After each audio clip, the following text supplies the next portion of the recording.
En Irlande du Nord, le jardin de Mount Stewart naît au début du XXe siècle.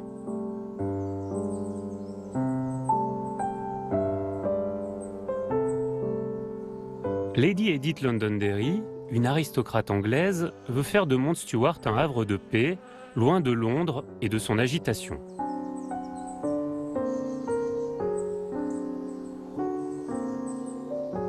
Elle crée un jardin unique, sans l'aide de paysagistes, où sa fantaisie et son exubérance s'expriment en toute liberté.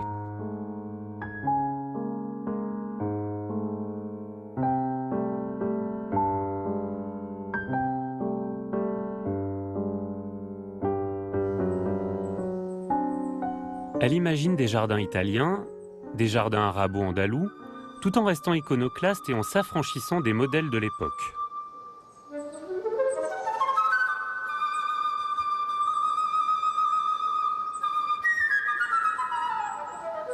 Frances Bailey est la conservatrice de Mount Stewart. Pour elle, le jardin et le manoir de Lady Edith sont le reflet de sa personnalité non conventionnelle. Frances, ici, on voit très bien comment Lady Londonderry utilise les plantes grimpantes, les magnolias, les rosiers, les jasmins, pour fabriquer une forme de réconciliation entre une architecture néoclassique, un peu ronflante, des colonnes doriques, des frontons, des portiques, et le reste du jardin. Oui, cette connexion entre la maison et le jardin est centrale à Mount Stewart. Lorsqu'ils sont arrivés la première fois, la maison était dans un style très victorien, assez terne. La pierre était noire avec du lierre dessus. Cela ne donnait pas un aspect très exaltant à la maison. Mais le fait que maintenant elle soit recouverte de ces plantes fantastiques et la façon dont elles ont poussé avec une telle abondance, c'est comme si Circé la sorcière les avait enchantées avec ses pouvoirs magiques.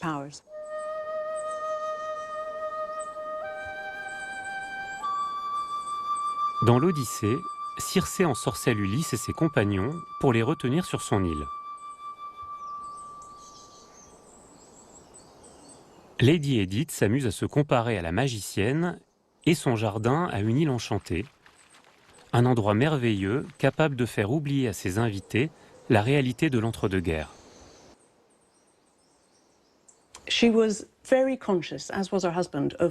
Elle avait vraiment conscience, tout comme son mari, de ses responsabilités sociales. C'étaient des aristocrates qui venaient de grandes dynasties. Ils savaient qu'ils avaient un rôle à jouer dans la politique du pays. Ils prenaient ces rôles très au sérieux. Elle a mis en place la Légion des femmes. C'était un formidable auxiliaire de guerre féminin qui avait un rôle très important. Ces femmes conduisaient des ambulances, dirigeaient des centres de distribution de nourriture. Tout ce stress dû aux pressions politiques de Londres pouvait être oublié ici lorsqu'elle venait à Mount Stewart. Alors, Frances, ici, même si on a tous les attraits d'un salon mondain, on est plutôt dans un laboratoire, véritablement dans un atelier d'artiste, en fait. Oui, on peut dire ça. C'est le lieu où elle travaillait sur les plans de son jardin. Elle dessinait ses plans ici, coloriait ses schémas.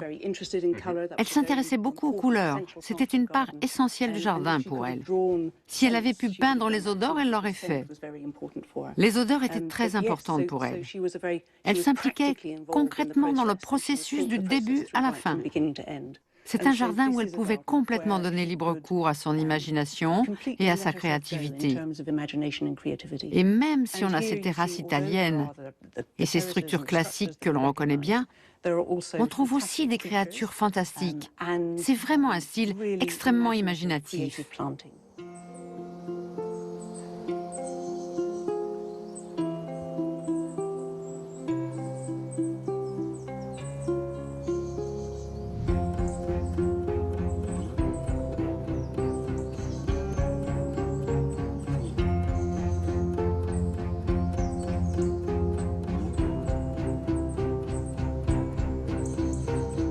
Le jardin italien est un exemple de la créativité de Lady Edith. Elle y détourne la forme classique de parterre de fleurs, ordonnée dans des haies de berbéris, de bruyères et de buis.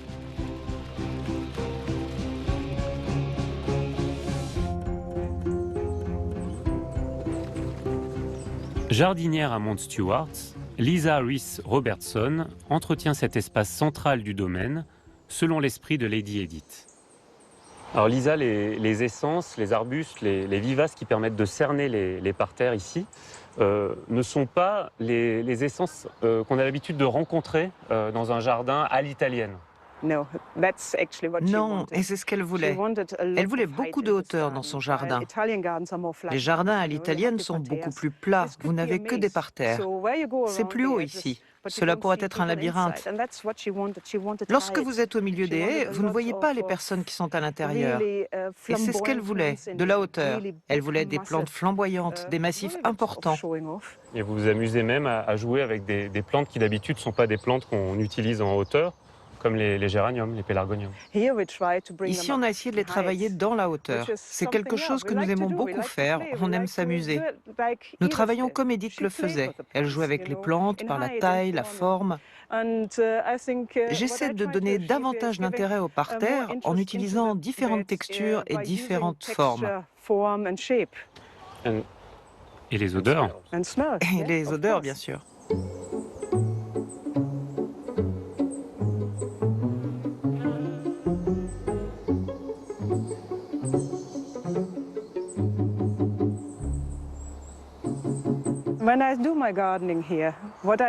Quand je jardine ici, je suis ce livre, c'est ma ligne directrice. Ce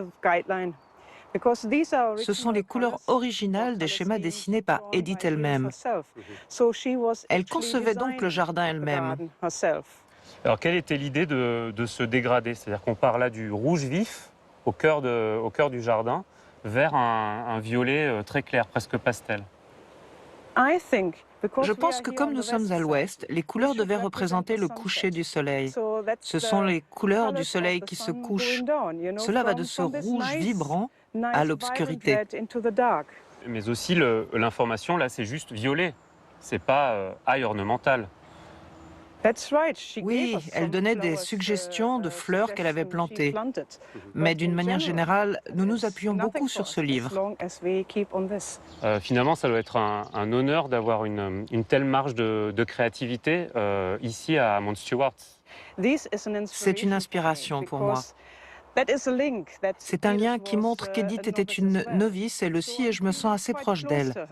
Il faut accepter de faire des erreurs. Et je pense que c'était l'idée de ce jardin pour Edith. Pour elle, c'était un terrain d'expérimentation. Les plantes pouvaient rendre plus ou moins bien. Si ce n'était pas le cas, elle les enlevait et en mettait de nouvelles.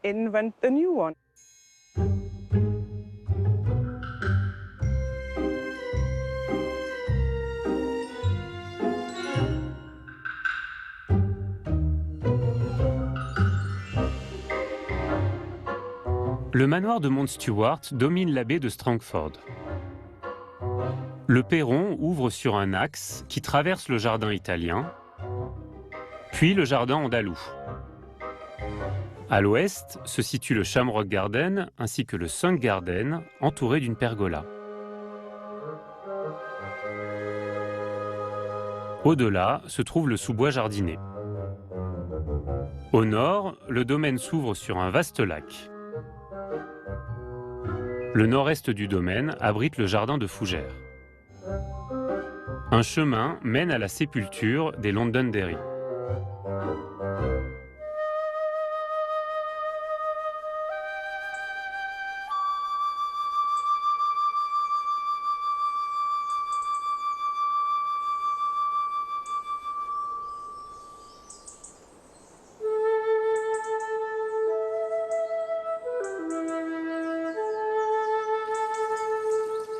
Lady Edith reçoit à Mount Stewart les grands personnages de son époque.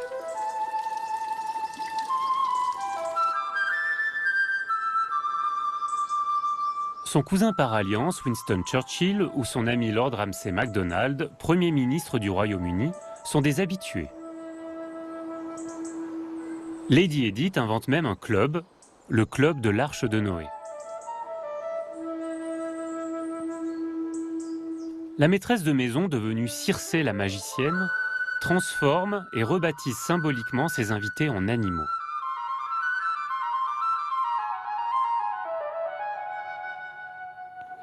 Hélène Elder est guide bénévole à Mount Stewart. elle s'amuse à déchiffrer les références de ce jardin plein d'humour. Hélène, dans un jardin à l'italienne, on s'attend à rencontrer plutôt des Vénus, des muses. Et ici, la statuaire, ce sera plutôt des dodos, des dinosaures, des cochons, des lièvres et des orang-outans. Oui, je crois que c'est ça qui rend le jardin italien de Lady Edith si différent des autres. On retrouve toutes sortes de statues d'animaux, comme par exemple le dodo, qui est une référence au père d'Edith, ou Charlie le chat, le mari d'Edith, qui était quelque peu coquin. Lorsque vous faisiez partie du Ark Club, le club de l'Arche, on vous donnait un nom qui reflétait votre personnalité, ou qui était une allitération de votre nom, comme Alistair l'alligator, le neveu de Lady Edith, ou Ruby le lapin, un ami de la famille. Tout le monde était représenté ici. Ce club de l'Arche a été créé par Edith comme un lieu de divertissement, loin de la guerre pour tous les proches de la famille. Ils se retrouvaient ici pour déjeuner, dîner ou participer à des bals. Ils se détendaient l'après-midi pour oublier quelques instants leurs soucis de la guerre. Ils avaient des conversations agréables dans les jardins, jouaient au bridge et dansaient le soir.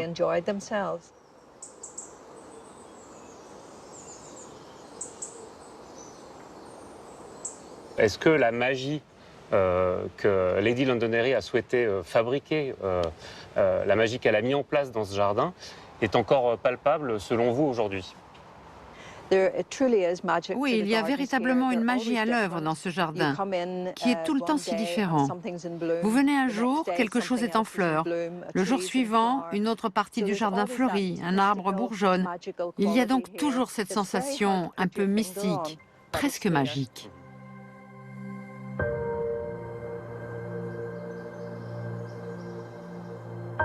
Le charme de Lady Edith imprègne les différents jardins de Mount Stewart. Le promeneur est constamment surpris dans sa déambulation par des associations de plantes inhabituelles.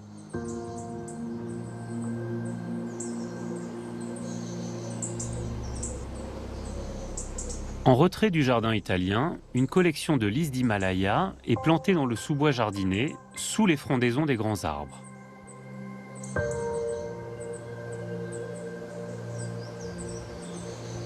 On a le sentiment d'entrer dans un monde imaginaire, tout droit sorti d'un conte pour enfants.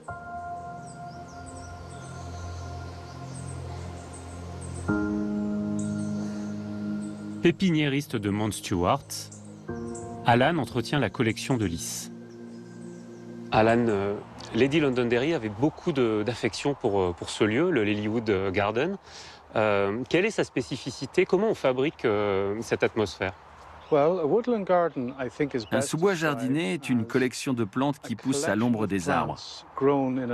C'est un endroit qui semble naturel, mais où l'homme intervient. En le regardant, on doit avoir l'impression que personne n'a travaillé là, que c'est arrivé tout seul. Selon moi, la clé, c'est d'avoir une grande diversité de plantes. Il est important d'avoir de la place et d'utiliser de très nombreuses plantes. Ce n'est pas chose facile, car la plupart des plantes qui sont ici sont très difficiles à trouver. C'est pourquoi nous faisons appel à des chasseurs de plantes ou des agences qui collectionnent les graines pour former cette collection de plantes très diverses.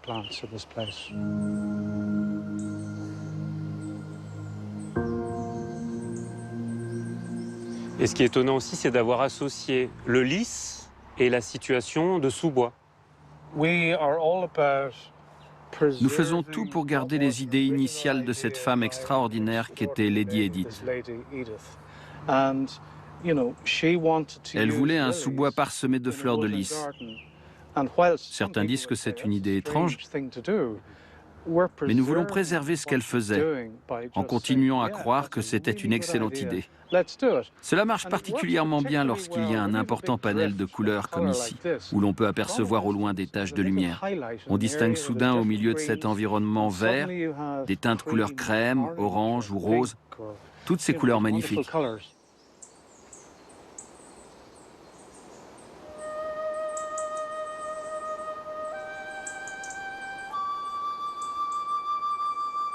l'imagination de Lady Edith la pousse à se lancer dans la plantation d'espèces rares.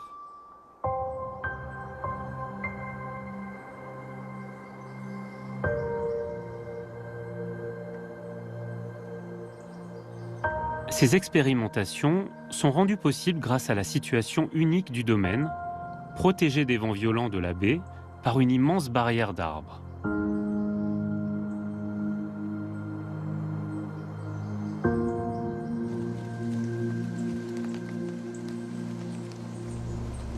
Neil Porteus est chef jardinier depuis 5 ans.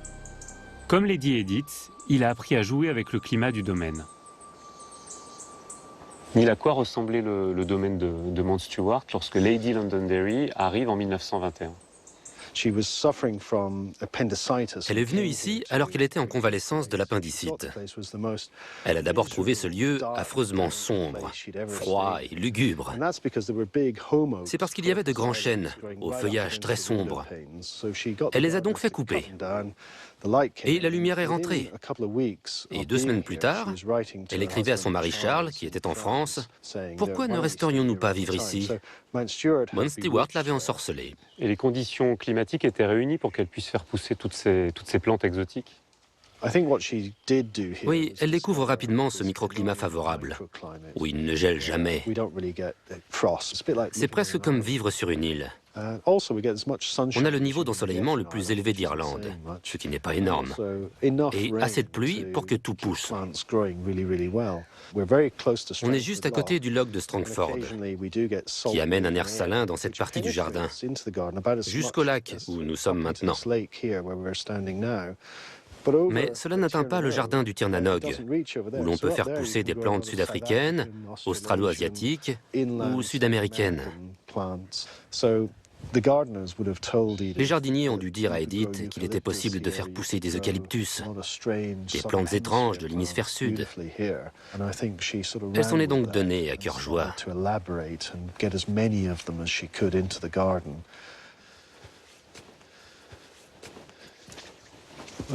C'est un Metrosideros lucida, l'arbre de Noël en Nouvelle-Zélande. On peut voir ces racines qui poussent à même l'écorce. C'est magnifique. Ce sont des racines qui viennent longer les branches et qui s'accumulent pour fabriquer cette éponge, en fait. Le plus beau, ce sont ses fleurs. Il est recouvert de ces magnifiques fleurs rouges. À cette époque de l'année, les abeilles sont tout autour pour essayer de trouver le nectar. C'est absolument superbe.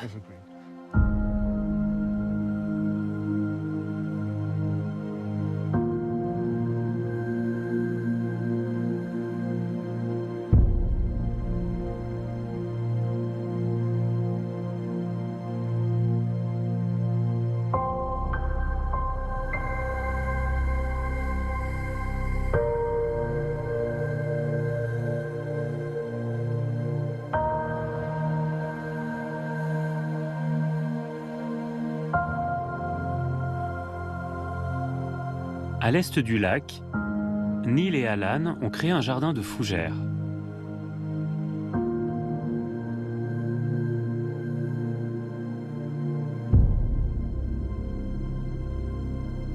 Fidèle à l'esprit de Lady Edith, ce nouvel espace propose aux promeneurs de découvrir un endroit presque sauvage.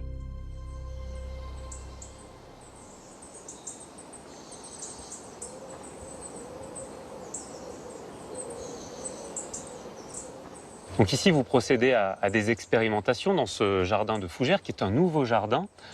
Finalement, vous êtes dans la droite lignée de ce qu'appréciait Lady Londonderry, de ce qui l'a motivée dans la constitution de ce jardin. Oui, nous sommes convaincus qu'il y a un lien avec l'œuvre de Lady Edith. Elle aurait aimé ce jardin. Dans cette partie du jardin, de nombreuses plantes viennent de très loin sur l'échelle de l'évolution. Elles sont plus primitives, elles ont des formes plus simples que les plantes plus évoluées.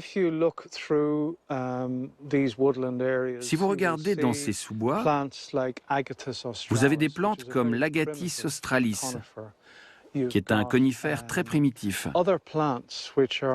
Lorsque vous entrez dans ce jardin, vous visitez une ère ancestrale. qui fait partie de l'histoire de Mount Stewart. Donc à nouveau, ici, Alan, on va retrouver des petites plantes qui poussent localement, comme par exemple ces petits boutons d'or. Et ces boutons d'or vont cohabiter avec des grandes fougères, et notamment ces fougères exceptionnelles, spectaculaires, que sont les Dicksonia, qui sont des fougères arborescentes et qui ne poussent pas n'importe où. C'est grâce à notre climat. Nous n'avons pas de température extrême ni de trop fortes pluies. Elles sont bien réparties sur toute l'année. Ce climat correspond particulièrement bien aux fougères arborescentes. À certains endroits, en Irlande, cette fougère, la Dicksonia antarctica, devient presque sauvage. Au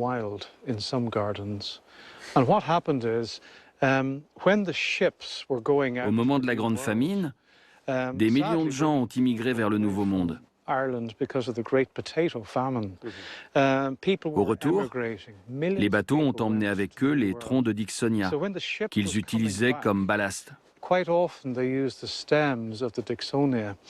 Ensuite, quand ils n'en avaient plus besoin, ils jetaient les troncs que d'autres gens récupéraient pour essayer de faire du feu.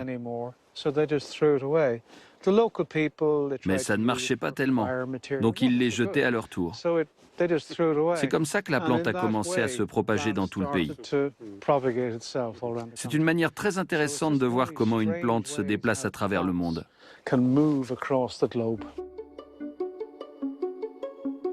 La grande diversité des espèces plantées à Mount Stewart est l'une des caractéristiques du jardin. Les rhododendrons, les lys et les fougères arborescentes sont autant d'éléments du monde fantastique voulu par Lady Edith. Mais cet univers luxuriant est aussi très fragile. Neil, puisque ce jardin s'est constitué autour de la personnalité excentrique de Lady Londonderry, n'est-il pas aujourd'hui devenu un jardin un peu vulnérable depuis sa disparition? Bien sûr, certaines menaces planent sur ce jardin. Mais je pense qu'on a de la ressource pour s'en prémunir. En drainant les parties inondables, par exemple, ou en remontant les plantes les plus évoluées en haut de la colline, où l'humidité du sol sera toujours constante. En faisant cela, on continue à agrandir le jardin dans l'esprit de Lady Londonderry. On a commencé à élaborer de nouveaux espaces, comme le jardin de fougères ou la promenade himalayenne. Ce sont de nouveaux jardins qui sont complètement dans l'esprit des lieux, qui auraient pu être créés par Lady Londonderry si on avait eu le temps. Très peu de gens de sa génération jardinaient à une telle échelle. Surtout quand on voit à quel point chaque partie devait être flamboyante, audacieuse, présentant des combinaisons inhabituelles ou risquées. Lady Edith mettait le courage au-dessus de toutes les qualités humaines. J'espère donc que nous aurons à notre tour le courage de faire des erreurs. Et même si parfois les plantes ne poussent pas de la manière dont on l'espère, il faut juste continuer d'essayer. Elle était humaine, elle aussi. Elle faisait évidemment des erreurs, car c'est une part essentielle de l'art du jardin. On apprend constamment, on augmente ses connaissances et on expérimente. Dès lors qu'on arrivera à conserver cet avant-gardisme, Mount Stewart ira très bien.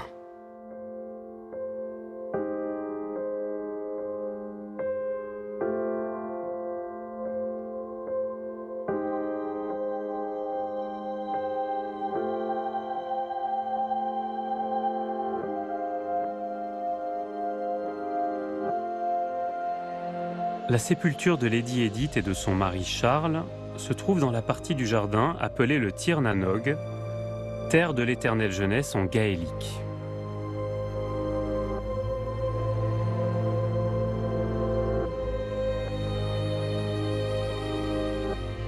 La personnalité originale et fantaisiste de Lady Edith hantera encore longtemps les jardins et l'ensemble du domaine de Mount Stewart.